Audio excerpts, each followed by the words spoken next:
I don't remember the exact moment it all started to fall apart. It wasn't an explosion, not some dramatic scene out of a movie. It was quieter than that, like the sound of something cracking under the surface, too faint to notice until it's already broken. I used to wake up with purpose. Now I just wake up. The city hums outside my window, cars moving, people chasing whatever it is they think will save them. And I just sit there, staring at the ceiling, waiting for the noise inside my head to line up with the noise outside. It never does. I used to believe in people. That's the part that fucks me up the most. Not the loss, not the loneliness, the fact that I actually believed. I gave too much of myself to someone who saw it as a weakness. They didn't take it all at once. They chipped at it piece by piece until one day there was nothing left to give. That's how betrayal really works. It's slow. It wears your trust like skin until it's thin enough to tear. You start replaying conversations in your head, realizing where the lies were. You remember the tone of their voice when they said, "I've got you." You remember believing it. You remember wanting to believe it. That's the worst part. Not what they did, but what you let happen. You handed them the knife and told them where to cut. I stopped eating right, stopped talking much. You start to live inside silence, like it's safer there. Every word feels heavy, like it might expose how empty you've become. So you stay quiet. You start fading from people's lives, not because they pushed you out, but because you don't want them to see you like this. Nights stretch long. You walk aimlessly, hands in your pockets, watching reflections move across puddles on the street. The city's alive, but you're not part of it. You're the ghost walking through it, invisible, watching everyone else pretend they've got it figured out. And deep down, you start realizing nobody does. They're just louder about their distractions. I tried to hate them, tried to build anger out of what they did, but anger burns fast. It doesn't last. After a while, you just stop feeling anything. And that's worse than pain. That's death in motion. Because when you don't feel, you don't fight. You just drift. People say everything happens for a reason, but that's bullshit. Sometimes it happens because people are selfish or careless or too broken to love you the way you love them. And you can't fix that. You can only drown in it until one day you realize you're tired of drowning. That's where I was. Tired. Not angry, not desperate, just done. Done with hoping. Done with giving. Done with pretending the world gives a damn about your heart when all it wants is your silence. And in that silence, something changed. I didn't know it then, but it started there, in the quiet. The version of me that trusted everyone was gone. The one that believed kindness would always be returned dead. What replaced it wasn't born out of rage. It was born out of clarity. It didn't happen overnight. The cracks had been there for a while. I just refused to see them. You tell yourself small lies to stay comfortable. They're just tired, they didn't mean it, I'm overthinking again. But deep down, you always know when someone's slipping away. I started noticing the pauses, messages left on read, plans that kept getting postponed. The kind of distance that isn't physical, it's emotional, invisible, and impossible to close once it starts growing. I kept showing up, thinking consistency could fix it. Couldn't. One evening I came home, and the silence felt different, heavier. That's when it hit me. Everything I had built on trust was already gone. Not with a shout or an argument, but with a quiet absence. And the worst part was realizing that my loyalty had turned into a habit no one needed anymore. There's a strange calm that comes after disappointment. First it hurts, then it just stops. Your chest still burns, but your mind goes still, almost empty.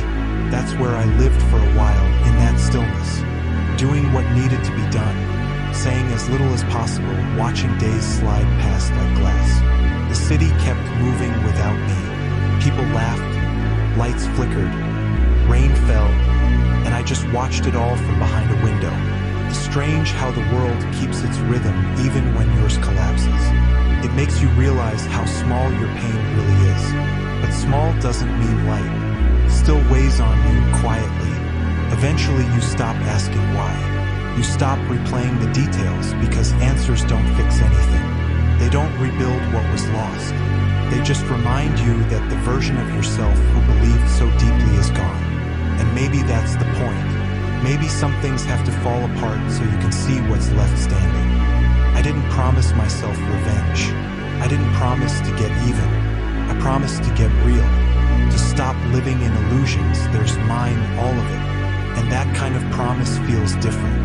It isn't loud. It's quiet, almost peaceful. But it changes everything that comes after.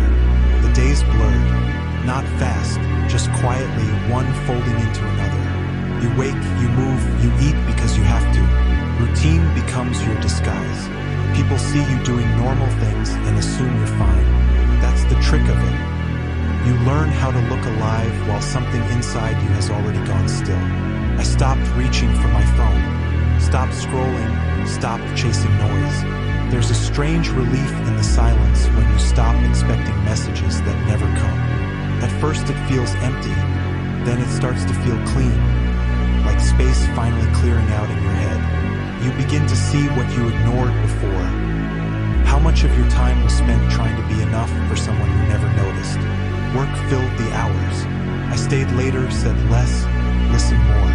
The office lights buzzed, the streets hissed with rain, and I just kept moving through it, one quiet step at a time. There's comfort in mechanical motion.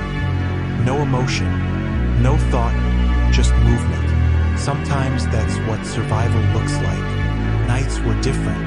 That's when memories try to breathe again. You lie there staring at the ceiling, hearing echoes, words, laughter, promises.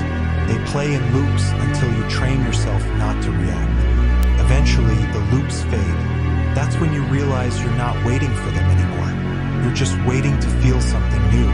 People talk about closure like it's something you can earn. It isn't. Closure is just what you call it when you stop needing answers. One morning, you wake up, and the ache is still there, but it's quieter. And you don't try to fix it.